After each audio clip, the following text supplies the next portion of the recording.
بسم اللہ الرحمن الرحیم۔ حضرات محترم، میرے بھائی بہنوں اور بیٹیوں، اعتکاف کے فضائل بیان کر رہا ہوں۔ بڑے ہی قابل قدر خوش نصیب لوگ اور خوش نصیب عورتیں ہیں جو اعتکاف میں بیٹھتے ہیں۔ اللہ تعالیٰ نے ہمارے لیے بڑی آسانی فرمائی ہے، چنانچہ عین مجاہدے کے وقت بہت سی آسانیاں ہیں۔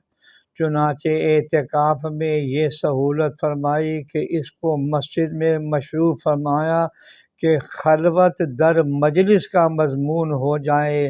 اعتکاف سے آدمی اس بات کا عادی ہو جاتا ہے کہ سب سے الگ ایک گوشے میں بھی بیٹھے ہیں اور سب کے ساتھ شریک بھی ہیں، اور اگر بالکل تنہائی کا حکم ہوتا تو نفس پر بہت گراں ہوتا۔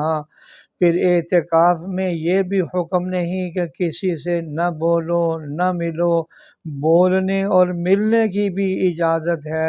یہ حضور صلی اللہ علیہ وسلم کی برکت ہے کہ ہم کو ایسا راستہ بتلایا، بہت آسان اور نفع میں سب سے بڑھ کر ہے۔ پھر صاحب و غضب ہے کہ ہم اس کی قدر نہ کریں اور اس سے نفع نہ اٹھائیں۔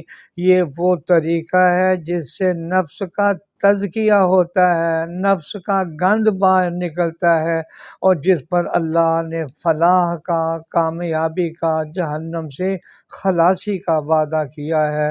اعتکاف والے بڑے خوش نصیب لوگ ہیں۔ یا اللہ سب کے اعتکاف کو قبول فرما، اور جیسا کہ میں نے پہلے ذکر کیا، نفلی اعتکاف میں ہمیں بھی کوتاہی نہیں کرنی چاہیے۔